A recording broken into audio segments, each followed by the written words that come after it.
বলতে আপনার ভিডিও আমি দেখি আর আমার নাম হচ্ছে মাহফুজ, আমি বলে নিতে থাকি ফেসবুকে, ঠিক আছে। ভিডিও আপনি দেখা হয় আর আপনার ভিডিও আমার আব্বাও দেখে, ঠিক আছে। আপনি ভিডিও কন্টেন্ট বানান প্রবাসীদের। আসসালামু আলাইকুম, আমি এখন অবস্থান করতেছি বলোনিয়াতে। বলোনিয়া এখানে আমি যে ট্রেনে চড়ে আমি রিমিনিতে যাব, আমি একবার গেটে, মানে এখানে সিট নাই। আমার সঙ্গে আমার বাংলাদেশি ভাইয়াদের সঙ্গে দেখা হয়েছে ট্রেনের ভিতরে। এখন এই ভাইয়ার সঙ্গে একটু কথা বলবো। এনার বাবা নাকি আমার ভিডিও খুবই ফলো করে। এই ভাইয়ার সাথে একটু আমি 2-3 মিনিট কথা বলি।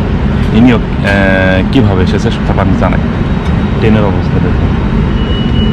ওকে ভাইয়া, আপনি মাশাআল্লাহ, আপনাকে প্রথমে আমি ধন্যবাদ জানাই, যেহেতু আপনি ট্রেনের ভিতরে ওঠার পর আমি সিট ছিলাম না, মানে পাই নাই, আপনি আমার একটা সিটের ব্যবস্থা করে দিয়েছেন। আপনি নাম জানেন কি ভাইয়া? আমার নাম হচ্ছে মাহফুজ, আমি বলে নিতে থাকি। তো সত্যি বলতে আপনার ভিডিও আমি দেখি আর কি ফেসবুকে, ঠিক আছে। ভিডিও আপনি দেখা হয় আর আপনার ভিডিও আমার আব্বাও দেখে, ঠিক আছে। আপনি ভিডিও কন্টেন্ট বানান প্রবাসীদের নিয়ে সব। আমি তো এই যে মানে মিলান থেকে রিমিনিতে যেতেছিলাম, তাই এখানে বলোনিয়া আমার ট্রেন চেঞ্জ হবে। এই লোকাল ট্রেনের যে অবস্থা, আল্লাহ, মানুষ দাঁড়ানোর জায়গা নাই। আপনার মাধ্যমে যে একটা সিট পেয়েছে, আপনাকে অসংখ্য ধন্যবাদ। না, এটা এখন ব্যাপার না, কারণ আপনার চিনি পরিচিত এর জন্য দেখে কথা বললাম, আর সমস্যা নেই। তা আপনি কিভাবে ইতালিতে এসেছিলেন? আমরা আছি হচ্ছে, আমি আসছি লিবিয়া থেকে। লিবিয়া দিয়ে না? এখানে কি ক্যাম্পে আছে না? না, ক্যাম্প আগে ছিলাম, বামিনিমার ছিলাম, তো ডকুমেন্ট কমপ্লিট। এখন আপাতত বাসা কাজবাজ করি নিজের ভিতরে। মানে কোন ধরনের চাকরি করে, কোন ধরনের জব করেন? আমি হচ্ছে বারে কাজ করি আর কি, কাফি ওইগুলো বানাই। মাশাআল্লাহ। এখানে কত বছর ধরে আছেন? আমি ইতালিতে প্রায় 3 বছর। দর্শক, আমি আবারও বলতেছি, এখানে ট্রেনের ভিতরে প্রচুর মানুষ, যার কারণে এখানে মানে এক জায়গায়, মানে গেটের সামনে আমরা বসে আছি। এখানে মানে বাইরের আবহাওয়া দেওয়ার কোনো সুযোগ নেই বর্তমানে।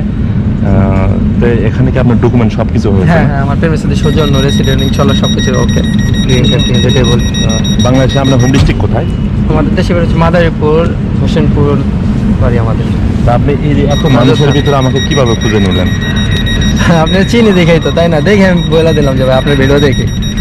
আচ্ছা, আপনার বাবা আমাকে ফলো করে, তাই না? হ্যাঁ, আমার আব্বা আপনার ভিডিও দেখে, সব কিছু ফলো করে, প্রবাসী চিকিৎসা কীভাবে কী করা যায় আপনার ভিডিও দেখে সবসময়। এই জন্য আমি বললাম যে আমার আব্বা আপনার ভিডিও দেখে। এখন এই যে ট্রেনের ভিতরে বসে তো আমরা হালকা পাতলা ভিডিও বানাতেছি। আপনার কেমন লাগবে যখন আপনার বাবা দেখবে? আমার কাছে ভালোই লাগবে, এই জন্যই ভালো লাগতেছে যে আমি আপনাদের সাথে ভিডিও করে আমার কাছে ভালো লাগতেছে যে একটা পরিচিত বলতে আপনি ফলো করি, আপনার ভিডিও দেখি সবসময়।